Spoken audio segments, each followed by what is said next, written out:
लो जी, पृथ्वी का बोझ और बढ़ गया। अल्लाह की मेहरबानी से 8वें बच्चे का हो गया पृथ्वी पर। पृथ्वी का बोझ कम करने के लिए डिग्रीधारी बनाते थे, चहुं ओर बजेगी चुनावी धुनों की तान। लो जी, पृथ्वी का बोझ और बढ़ गया।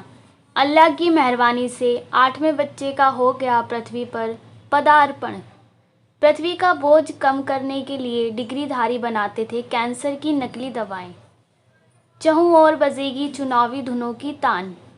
संयुक्त राष्ट्र एजेंसी ने बताया है कि दुनिया की आबादी मंगलवार को 8 अरब के पार हो गई है। दोपहर लगभग 1:30 बजे पृथ्वी पर 8 अरबवें बच्चे ने जन्म ले लिया है। इस प्रकार अब कुल जनसंख्या में चीन गोल्ड मेडलिस्ट बना है और भारत ने सिल्वर मेडल हासिल कर दुनिया में अपनी दावेदारी जनसंख्या की दृष्टि से दूसरे स्थान पर दर्ज की है। संयुक्त राष्ट्र के मुताबिक दुनिया की जनसंख्या 7 से 8 अरब तक पहुंचाने में 17.7 करोड़ महानुभावों का सर्वाधिक योगदान भारत में अल्लाह की दुआओं से फलीभूत हुआ है। सिर्फ इतना ही नहीं, भारत के वर्ष 2023 तक चीन को पछाड़ने में भी अल्लाह अपने बंदों की दुआएं कबूल कर सकता है। यह भी संभावना है कि 2050 तक भारत की आबादी 1.68 अरब हो जाए। यह भी कोई बड़ी बात ना होगी। इस बीच अल्लाह को कितने प्यारे हो गए, इस बात का कहीं कोई जिक्र संयुक्त राष्ट्र एजेंसी ने नहीं किया है। पृथ्वी का बोझ कम करने के लिए डिग्रीधारी बनाते थे कैंसर की नकली दवाएं। एक समाचार के मुताबिक दिल्ली में कैंसर जैसी गंभीर बीमारी की नकली दवा बनाने का खुलासा हुआ है।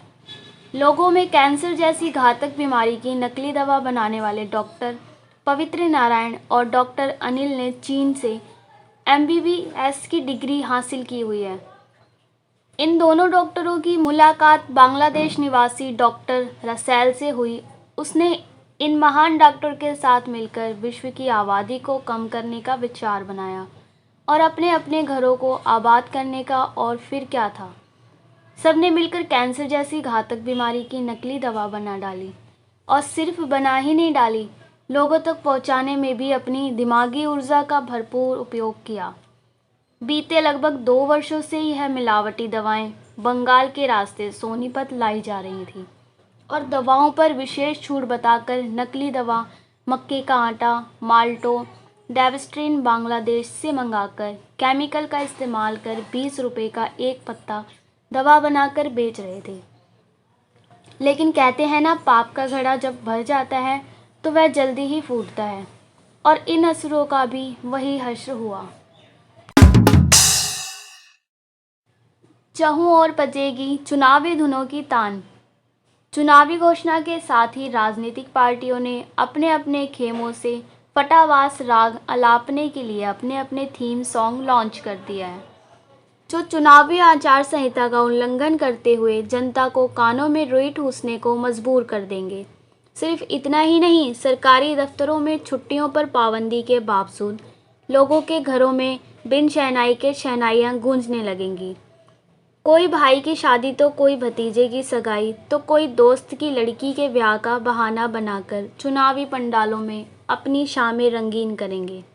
तो आज बस इतना ही। वैसे अटपटे चटपटे समाचारों की कोई कमी नहीं है, लेकिन कहते हैं कि कोई भी चीज़ स्वाद में कुछ ज़्यादा भर ली जाए, ज़्यादा खा ली जाए तो 2 नुकसान होते हैं।